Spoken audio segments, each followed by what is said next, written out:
Почитувани, искрено се надевавме дека после вчерашниот извештај на Freedom House, представниците на владачката партија ќе излезат со став за фактот што Македонија повторно, како и минатата година, беше оценета како делумно слободна земја.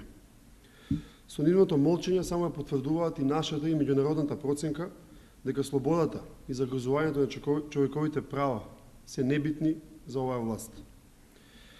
За нас и покрај негативните оценки на Freedom House за слободата во Република Македонија, ние мислиме дека овие оценки се сепак благи. Препоставам дека и на Freedom House им изгледало недолично една земја кандидат за членство во ЕУ да биде оценета како неслободна земја. Македонија од година во година се повеќе тоне на полето на слободата и наместо функционална демократија се повеќе наликува на автократски режим.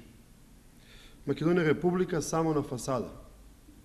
Во реалноста тоа е земја каде сите права и слободи се монопол и за нив одлучува партиската фамилијарна олигархија на ВМРО-ДПМН. Од извештајот уште еден показател е поразителен за Република Македонија. Сите соседни земји и сите земји од регионот, со исклучок на Босна и Херцеговина и Косово, се оценети како слободни земји, што говори за нивниот напредок, но уште повеќе за нашето назадување. За наша несреќа, Македонија е дефинитивно во последниот вагон на Балканот. И ова е уште една потврда дека владачката ВМРО-ДПМН воопшто не работи на приближување на државата кон ЕУ и НАТО интеграциите, туку дека одбрала веројатно некоја поинаква насока. Во состојба кога светот, според проценките на Freedom House, се повеќе инклинира кон авторитарност, граѓаните на Република Македонија треба да одлучат кој пат сакаме да го фатиме.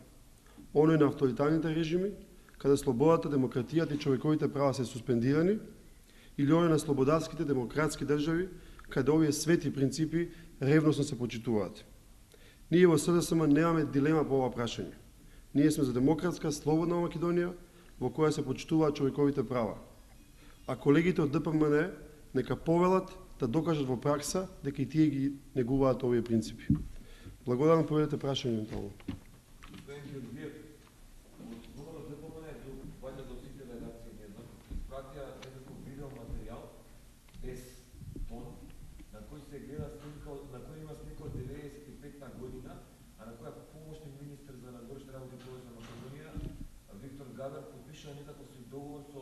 Северна Кореја во име на Македонија и го толкуваат барем вака неформално како одговор, мирен одговор на вчерашните реакции жестоки околу контактите што Груевски ги имал со Роберт Мугаве и околу признавањето на Зимбабве на уставното име на Македонија. Има ли СДСМ коментар на тоа?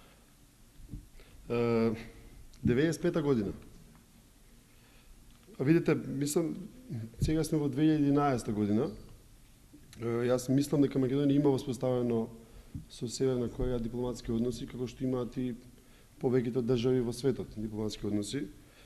И нашите критики, мислам дека апсолутно смешна оваа паралела. Нашите критики се дека во 2011 нашиот премиер на Република Македонија одбра се сретне со Роберт Мугабе, диктаторот на Зимбабве, кој што буквално целиот слободарски демократски свет го избегнува и воопшто не комуницираат со него. Тоа е суштината на нашата критика, не се да вадиме повторно некакви снимки и да споредуваме. Апсолутно немам повеќе коментар за тоа. Други прашања? Благодарам, поздрав.